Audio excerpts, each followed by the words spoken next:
George Thompson thought he had found his forever. His wife, Emily, seemed to be everything he had ever wanted: smart, beautiful, and, in his eyes, completely loyal. Their story began in college, where a chance seating arrangement in a creative writing class sparked a connection neither of them expected. What started as simple jokes and study sessions quickly blossomed into something deeper, providing them with comfort and joy during their intense academic years. Their love seemed effortless, built on a foundation of shared dreams and undeniable chemistry. But as the years passed, George would discover that what appeared to be a perfect marriage was slowly unraveling beneath the surface. Behind Emily's captivating smile and their shared history was a truth that would shake George to his core. The life he thought he had built was not as solid as it seemed, and soon, everything he believed about his relationship would come crashing down. How did a love so strong take such a dark turn? What secrets was Emily hiding? Stay tuned to uncover the shocking twist that shattered George's world, revealing the truth about his marriage in ways he never imagined. One evening, partway through the semester, a simple dinner and a movie took an unexpected turn. George walked Emily home, planning to simply say goodnight, but their innocent goodbye kiss soon turned into something more. One kiss led to another, and by the next morning, George found himself waking up in Emily's bed. That night became a turning point for their relationship, deepening their bond. By the time the next semester rolled around, they were completely inseparable. As their relationship continued to grow, their lives became even more intertwined. They started bringing each other into their families. Emily joined George's family for Thanksgiving, while George spent Easter with Emily's. When Christmas came around, the two decided to stay on campus together, soaking in the quiet and savoring each other's company. Their families were thrilled about the relationship, and when graduation approached, no one was the least bit surprised when George proposed to Emily. She didn't hesitate to say yes. After college, they slipped into their careers with ease. George landed a job with a construction company that appreciated his hands-on engineering skills, while Emily kicked off her career at a respected law firm. Their jobs were demanding, leaving them with little free time, but they always managed to carve out moments for each other, whether it was a spontaneous weekend getaway or simply enjoying quiet evenings at home. Time seemed to race by, and before they knew it, 7 years had come and gone. As their wedding anniversary drew near, George found himself thinking more about their future together. He dreamed of starting a family, buying a house, and creating something more permanent than their current apartment. Financially, both he and Emily were in good shape, and George believed now was the perfect time to take the next step in their lives. But to his surprise, Emily didn't share his enthusiasm. Oddly enough, they had never really talked much about their future beyond the wedding. They never fought, and Emily always seemed perfectly content with how things were. She didn't feel any urgency to change a thing. Maybe one day she'd be ready for more, but right then, she was happy with life just as it was. A few days before their anniversary, George was in the kitchen, cooking dinner like he often did since he usually got home earlier than Emily. He was stirring a pot when Emily walked in and, without any hint of something being wrong, dropped a bombshell that would turn his world upside down. "I have a date this Friday," Emily said casually as she walked through the door. George froze, convinced he hadn't heard her right. There was no way she could have just said that. He asked her to repeat herself, and she did, just as calmly as before. She told him she'd agreed to go out with a guy named Jason, even calling him by the nickname, Jace, like they were old friends. She said it so matter-of-factly, like it was the most normal thing in the world. At that moment, George's world shattered. Shock quickly gave way to a barrage of questions. Why? Was she unhappy? Had she been cheating? Did she want a divorce? His mind raced, desperately trying to make sense of what was happening. Who was this Jason? How had he missed the signs? Their relationship, everything, even their intimate life, seemed so solid. Emily, still completely unfazed, responded with a cool detachment. "It's really simple," she said, as if she were explaining something obvious. I get attention from men all the time. Even when we're out together, you've seen it. Back in college, I never focused on dating. I put all my energy into studying and building my career. But lately, you've been pushing me towards settling down, talking about buying a house and starting a family. So, I thought, why not try dating? Plus, there's this incredibly attractive guy who's been flirting with me, probably the most handsome guy who's ever shown interest. I figured I'd give it a shot. George stood there, stunned and speechless. He couldn't believe what he was hearing. Well, thanks for that, Emily. What a great boost to my self-esteem, he muttered sarcastically. And what about us? Are you just going to throw me away like I don't matter? Oh, George, come on, she replied with a dismissive tone. You know I love you, and I think you're handsome. This is just something fun I want to try. It's not serious. George felt anger rising inside him. Well, I absolutely disagree, he snapped, his voice firm. I don't think you should be dating other men. This will destroy everything we've built. Emily sighed dramatically and rolled her eyes. George, you're being so dramatic. You're blowing this way out of proportion. It's just one date. No big deal. Determined not to let her minimize his feelings, George clenched his jaw and said, Fine. If it's such a small deal, then I'll go on a date too, I shot back, keeping my voice as steady as I could. But Emily couldn't help herself, she burst out laughing. You? On a date? She said, incredulous. The more she thought about it, the louder her laughter grew, filled with arrogance. Come on, Jake, you can't be serious. You couldn't get a date by Friday if your life depended on it. The mocking tone in her voice was like a slap in the face. It's easy for women to get dates, even if they're not supermodels.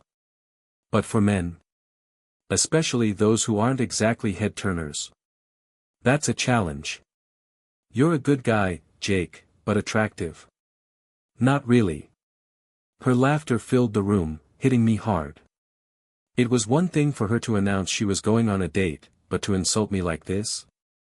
That was too much. I felt my patience snapping, the frustration boiling over. But instead of lashing out, I made a different choice. I needed to leave before this turned into something worse. Emily, I'm too angry to think clearly right now. You just blindsided me, and now you're making fun of me, I said as I grabbed my keys and headed out the door. I drove over to my best friend Dave's place. We'd been tight for years, beer, video games, and never needing to explain things. Tonight was no different. I didn't have to say why I was there, and Dave didn't ask. That's just how we worked. The next morning, I dragged myself into work, feeling the effects of a rough night and a lack of sleep. I showed up a bit late, which was unusual for me. My coworker, Lisa, the office manager, immediately noticed something was off. She'd always had a soft spot for me but didn't say anything. My boss didn't comment either, he knew me well enough to overlook one bad day. When I got home that evening, I didn't feel like making dinner, but out of routine, I did it anyway. Emily came in right on time, and, as expected, she couldn't resist another jab. Oh, back after your little meltdown, she said, her smile smug. So, any luck? Still planning on finding yourself a date by Friday? Her words were dripping with arrogance. I looked at her, wondering where the love had gone. This woman standing in front of me didn't seem like the Emily I once knew. Emily, if you go on this date, it will ruin us, I said, calm but firm. I'm serious. If you don't cancel it, I'm going to find a date this Friday too. I steeled myself, expecting more ridicule, but her next words cut deeper than I could have imagined. Oh, really? And who's your date with? Lisa from your office, she sneered. She's old enough to be your mom, weighs like a hippo, and her husband would probably kill you if you even looked her way. There's no one else left, Jake. Who are you going to ask? Maybe one of the guys? Her words were sharp, laced with cruelty. It felt like she'd hit me in a place I didn't even know was vulnerable. I just stood there, stunned, as everything unraveled around me. Maybe it was time to hire an escort. After all, paying for company wasn't really cheating, was it? Jake wondered if Emily even realized how her mocking, dismissive laughter was slowly chipping away at his love for her, like acid eating through steel. Who was this person she had become? Had all their happy moments together been a facade, hiding who she really was? Jake felt drained, not just physically, but deep down in his soul. Without a word, he headed to the bedroom. Emily came in later, surprised to see him already asleep. Usually, it was Jake who initiated their intimate moments, but tonight, he had no interest. She felt her usual desire, but waking him up didn't even cross her mind. They'd always been physically close, especially on the weekends, so this sudden distance was unsettling for her. By midweek, when Emily returned home from work, she found Jake furiously typing on his phone. They'd always had a no phones at dinner rule, so they could focus on each other. But tonight, the food sat untouched, and Jake didn't even look up when she walked in. A sly smile crept across her face, and she let out a short, mocking laugh. "Trying to make me jealous, Jake," she sneered, her voice dripping with sarcasm. "No kiss tonight? Too busy with your Friday night plans?" Her words were sharp, and she didn't stop there. "Who's texting you, huh? Lisa from work? I bet her husband would love to hear about it. Or maybe it's Dave. You two plotting something, Jake?" Her laughter grew louder, transforming into an ugly cackle. Every word felt like a stab in Jake's chest, each remark pushing him further away. With each laugh, his feelings for her shriveled, replaced by a growing resentment. Slowly, he raised his head from the phone. "Emily, this has to stop," he said, his voice calm but heavy with emotion. "You're destroying us with these jabs. If this keeps going, I'm telling you, our marriage won't make it." For the first time, Emily was silent. She shrugged, brushing off his words. "Oh, Jake, relax. It's just one date. You'll survive. It's no big deal," she said dismissively. "I told you, I just want to know what it's like to go on a date with someone incredibly attractive. I've never done that before, and I'm curious." Jake's frustration deepened. "We made vows to each other, Emily. What we have is supposed to be special, and you're tearing it apart," he said, turning away and heading upstairs, leaving her standing alone in the kitchen, tension thick in the air. The next day, Emily came home to find the house empty. Jake came in later, but something about him had changed. His hair was freshly cut, styled in a way he hadn't worn it in years.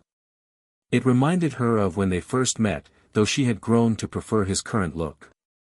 Unable to resist, she made a sarcastic comment. "New haircut for your big night out?" she said with a smirk, exaggerating the air quotes before bursting into laughter. "I'm sure Dave will appreciate it when you two hang out on Friday." Jake didn't acknowledge her. He walked right past, heading straight to the bedroom to change. But what he saw there only added to the fire smoldering inside him. When he returned to the kitchen, Emily was already waiting for him with that familiar, smug grin. "I couldn't help but notice the Victoria's Secret bag on the dresser," she said, feigning innocence, but her eyes gleaming with mischief. "Interesting choice. So, did you buy yourself some fancy lingerie for your just a night out?" Emily's words dripped with sarcasm, each one stinging like venom, but she didn't stop there. "Looks like more than just a simple meeting to me," she continued, her voice taunting. "What kind of lingerie did you pick, Jake? Funny, you never wore anything like that on our honeymoon. I remember asking you about wedding night lingerie, and you said your body was enough for me. But now you're buying this? If it's just a date, I'm sure he won't even see it, right?" Jake's anger flared, but he clenched his fists and gritted his teeth, determined not to lose control. Inside, he was seething. The last few days had pushed him to his limits, and this cruel mockery was the final straw. But somehow, he held it together, barely managing to keep his rage from boiling over. Emily, either oblivious or completely indifferent to how her words were tearing him apart, seemed lost in her own thoughts. She smiled to herself, almost absent-mindedly. "You really have to be something special," she mused, her tone light and carefree. "Being around the most attractive guy just makes me feel even better about myself."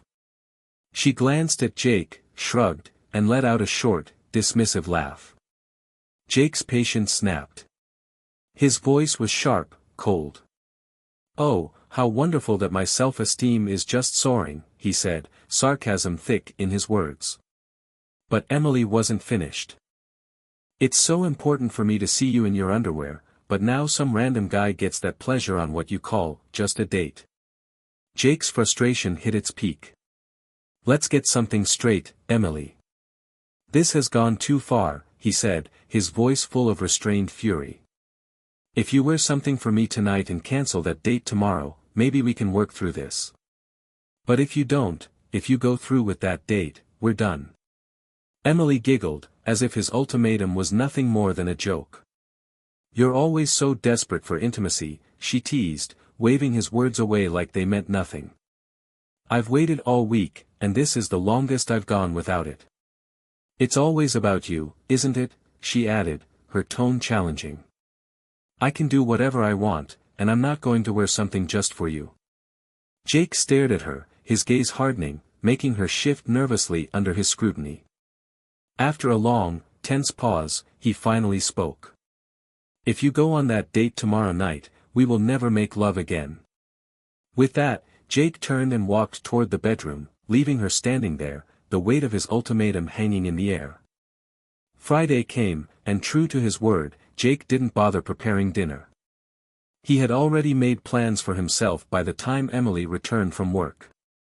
When she walked in, she found him dressed to impress, freshly ironed shirt, new trousers, looking sharper than usual.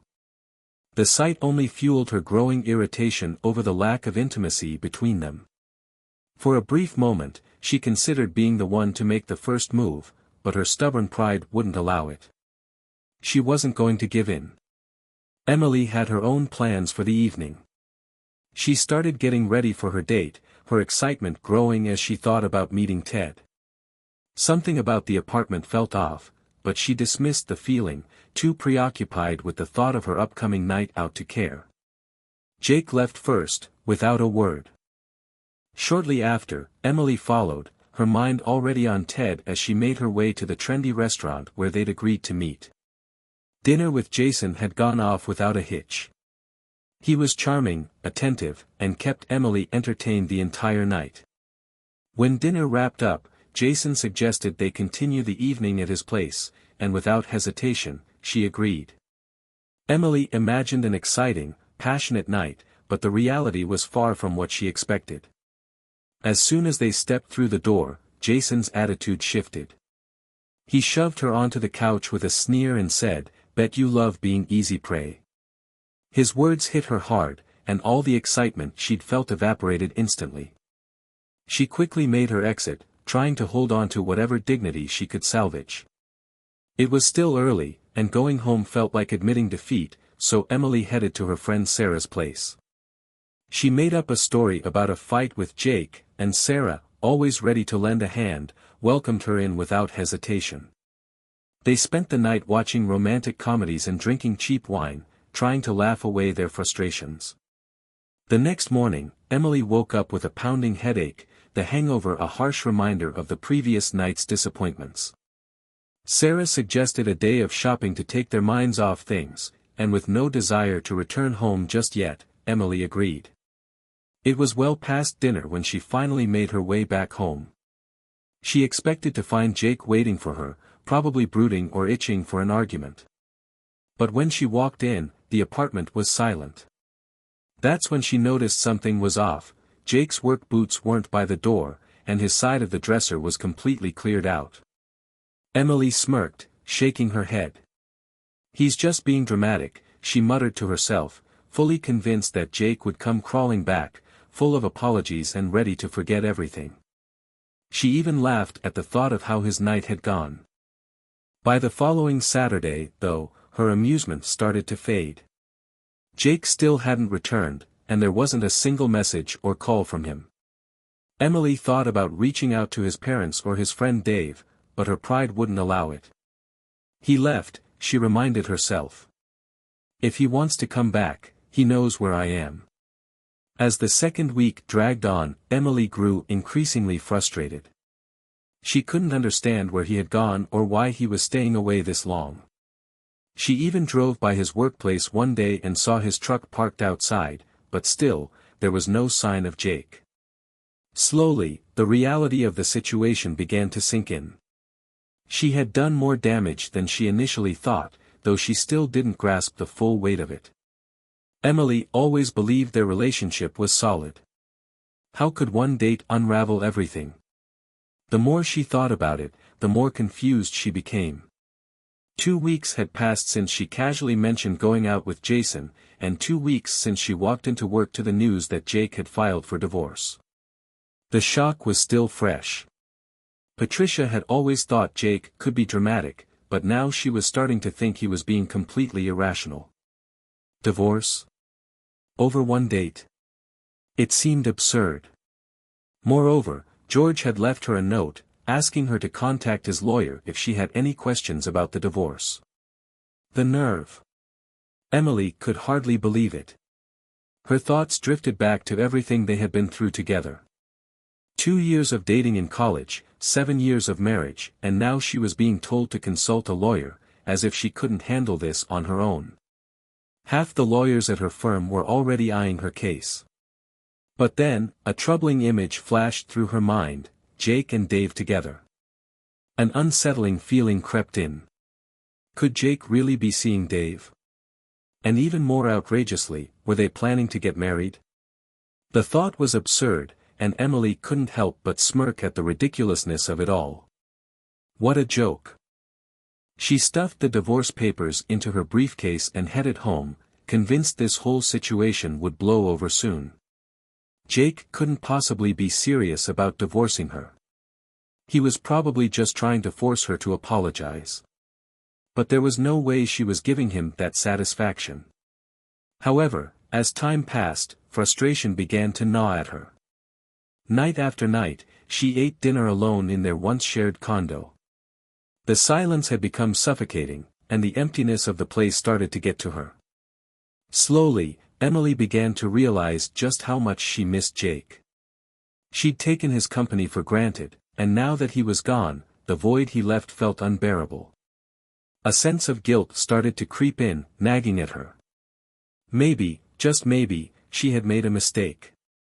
But admitting that was hard. Instead, she devised a plan. She needed more information, and the best way to get it was through Dave. Emily knew exactly where Dave liked to hang out, so she decided to accidentally run into him one day. When Dave spotted her, his first instinct was to leave. He'd always found Emily intimidating. But she caught him before he could slip away, and they exchanged awkward greetings. The tension between them was palpable. Dave knew exactly why she was there, and it made him uncomfortable. George had told him everything, and Dave had no interest in getting caught up in Emily's schemes. In his eyes, she should have been begging Jake for forgiveness for the way she had treated him. But even with all her legal skills, Emily found herself at a loss. Her usual charm and persuasive arguments felt useless in this situation. The silence between them grew heavier until Dave could no longer hold it in. Enough with the games, he snapped, his frustration boiling over. You're here because you want to know where Jake is, and you think I'm going to help you. Well, guess what, Emily? Screw you. He loved you, and you treated him like trash. You broke his heart, laughed at him, and now you're shocked that he wants out. Emily blinked, caught off guard by the venom in Dave's voice, but she still didn't fully understand that he wasn't on her side. Come on, Dave, she tried to smooth things over, her tone softening. This is just a misunderstanding. If you tell me where to find him, I can fix this. Dave had always gone along with whatever Emily said, but not this time. She was undeniably beautiful, the kind of woman any man would dream of, and Dave had always kept his distance out of respect for Jake.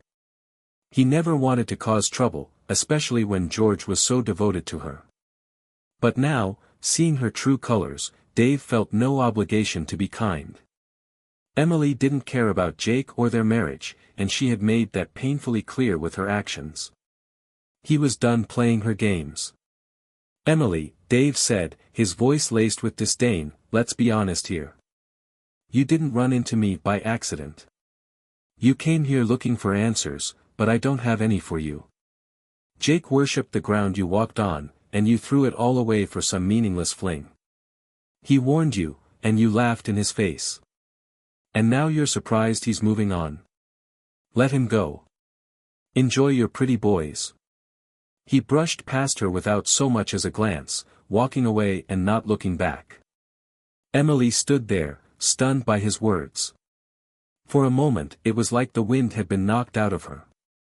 But soon enough, she dismissed the entire situation, convincing herself that Dave was just like all the others, another man trying to charm her, not worth her attention. Yet, despite her outward confidence, something inside her felt uneasy. She knew she needed to talk to someone. But who? Emily quickly ruled out her best friend Sarah. After all, Sarah had once admitted that she would kill to have a partner like Jake. Her parents? Out of the question. They had always adored Jake and would only tell her to work things out. So, Emily chose to do nothing, letting more time pass as if ignoring the situation would make it disappear. 4 months slipped by until a court summons finally forced her to take action. Reluctantly, Emily reached out to a divorce attorney from her firm who specialized in family law. After laying out the entire situation, the attorney advised her to proceed with the divorce. Emily hesitated, clinging to the small hope that she could still salvage the marriage. But as the attorney's legal questions poured in, it became clear where she stood. "Have you spoken to your husband since he left?" the attorney asked. "No," Emily admitted quietly. "Have you continued seeing Jason or anyone else?" "Not Jason," she snapped. "He turned out to be a selfish jerk. But I have needs, too." "Do you really believe your husband wants to reconcile?" the attorney pressed. Emily faltered, and for the first time, doubts crept in. Maybe she had ruined something good, something she didn't appreciate until it was gone. But even then, part of her still believed that if she could just talk to Jake, they could fix everything. In the end, she agreed to meet with him, though deep down, she knew the divorce was inevitable. The attorney, however, was puzzled. Was this the same Emily who was rumored to always be chasing new men? The woman who had never seemed satisfied? Now she appeared completely blind to the fact that Jake had emotionally checked out long ago. Whether or not he had someone else, there was no chance he would come back. But Emily refused to see it. The day finally arrived, and they met at Jake's attorney's office. As they sat across from each other, Emily couldn't help but notice how good Jake looked, calm, composed, and somehow more confident. On the other hand, Jake couldn't ignore the way Emily appeared, worn out, thinner, and clearly under a great deal of stress. It was obvious she hadn't been sleeping, and the weight of the situation had taken a toll on her. Despite all of this, Emily still didn't fully grasp the gravity of what had happened. So, after a bit of polite small talk, she decided to ask the question that had been lingering in her mind. "Jake," she began, cautiously, "do you really want this divorce? What does all of this mean, Jake? I went on one harmless date, and you're blowing it up to the point of filing for divorce?" Emily demanded, her voice filled with frustration. Jake sighed, tired of having the same conversation. She still didn't get it. "I warned you, Emily. I told you this would destroy us," he replied, his tone firm but calm. "Do you really think that date meant nothing? You didn't even sleep with the guy. What about the lingerie you wore for him, the one you never wore for me? You flaunted yourself in front of him, just like you did with others before him. You humiliated me, made me feel worthless, and I was the one you claimed to love. Jake's voice grew louder with each word, the anger he had been holding in now rising to the surface. No, Emily. You've always been about yourself, what you needed, what you could get. This marriage. It was never about us. He paused for a moment, looking her in the eye. And just so you know, I went on a date that same Friday too. It went really well. In fact, I'm planning to marry her as soon as this divorce is finalized. So, sign the papers and let me go.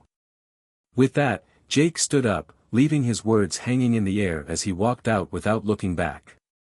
Emily sat there, stunned, unable to process what had just happened. The full weight of the situation crashed down on her, she had ruined everything. But it was too late.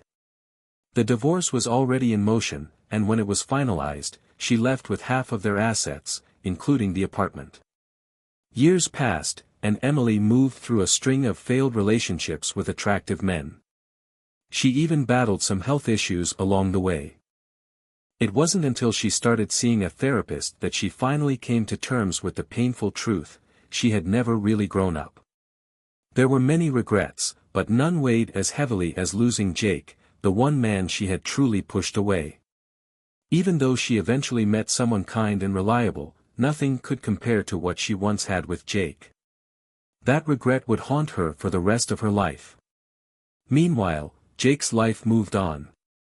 That fateful date he mentioned. By midweek, he wasn't exchanging texts with Megan or Dave, but with someone else. Megan, one of his colleagues, had never been fond of Emily. Megan was sharp and quick to judge people's character, and she saw right through Emily. When Jake came into work one day visibly upset after a fight with Emily, Megan immediately sensed that something had happened. Over lunch, Jake confided in her about everything, and Megan, who had always admired Jake, saw her chance. It wasn't for herself, though. Megan had a daughter, Abigail, who was 3 years younger than Jake. Megan thought they would be a perfect match. She gave Jake her daughter's phone number, encouraging him to reach out. That evening, Jake wasn't texting Megan or Dave, he was texting Abigail, which marked the beginning of a new chapter in his life. Jake quickly learned that Abigail was single, thriving in her career, and she had an infectious smile that could light up a room. She was undeniably attractive, but what mattered most to Jake was her genuine warmth and how easily they connected. Abigail eagerly agreed to go on a date with him the following Friday. Emily was no longer a part of Jake's life, and her absence from this new chapter was a clear sign of the permanent shift in their relationship. Jake and Abigail's bond grew quickly, built on mutual respect and love. Not long after Jake and Emily's divorce was finalized, he married Abigail. Their marriage was everything Jake had ever hoped for, filled with passion, deep affection, and genuine companionship. They built a life together that lasted, filled with happiness and love. And that's the end of the story. If you enjoyed it, don't forget to give it a powerful like and subscribe to the channel for more stories like this.